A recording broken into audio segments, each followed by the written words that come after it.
Now new this morning, the 10th Mountain Division has a rich history in Colorado, with many of their soldiers who fought on skis returning from World War II to start the ski industry in Colorado. This is an incredible story. Now one filmmaker is taking an unknown story about the 10th Mountain Division all over the world in a new documentary. Matt Renew joins us live from Vail. And Matt, former ski racer Chris Anthony is getting a lot of attention for his documentary right now.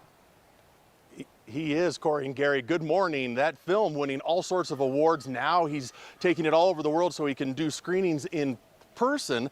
That documentary focuses on the history of the 10th Mountain Division, those soldiers that learned how to fight on skis, and a little known time during World War II when they decided to take a break from the battle and put on a ski race. Binding had to be one binding. At the Colorado Snow Sports Museum in Vail, this statue right here, filmmaker Chris Anthony says there's a lot of history, significant part of Colorado history, and stories being told about the 10th Mountain Division. It's just story after story. Soldiers on skis who trained in Colorado and then they were incredibly victorious. Fought in Europe during World War II. A history that Chris spans in his new award-winning documentary. It's called Mission Mount Vanguard. It's a 70-minute documentary, and it goes from 1939 to June 3rd, 1945. That this former ski racer put his heart into. I wrote, directed, shot quite a bit of it, edited.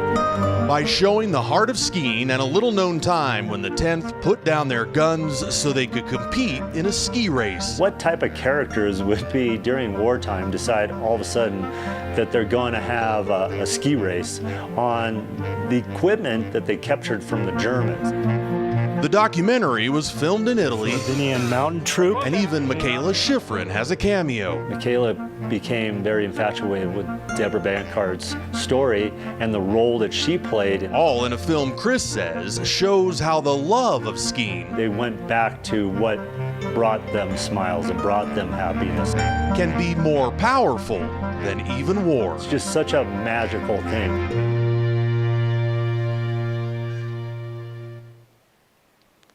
Such an incredible story with those men that were in the 10th Mountain Division. So many of them returned from the war and really started the ski industry, more than 50 ski areas in Colorado, so a lot to be attributed to them.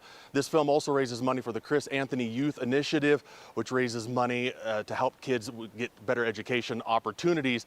Corey and Gary, Anthony is all over the world right now. He's going to be traveling to screen this film, but he also has appearances in Colorado, October 1st in Breckenridge, November 3rd in Denver, and we'll have more information on those screenings on 9news.com when we put that story up there. I can't wait to see it. It's incredible. Sounds tremendous, yeah. I mean, this skier who then turns into a writer and a producer and a director, I mean, at editing, he did it all. He really has put his heart into this. You know, he's been working on this film for years, and the pandemic hit, and he had its time to sort of just keep researching it and putting it together. And so this has been a work in progress, and it's a pretty incredible story. And it's just amazing. It's the 10th Mountain Division. They're legendary. We've heard so much about them. This story, I've never heard anything before about this, and so I can't wait to see this documentary. Yeah, it's going to be good. That's for sure. All right. Thank you very much.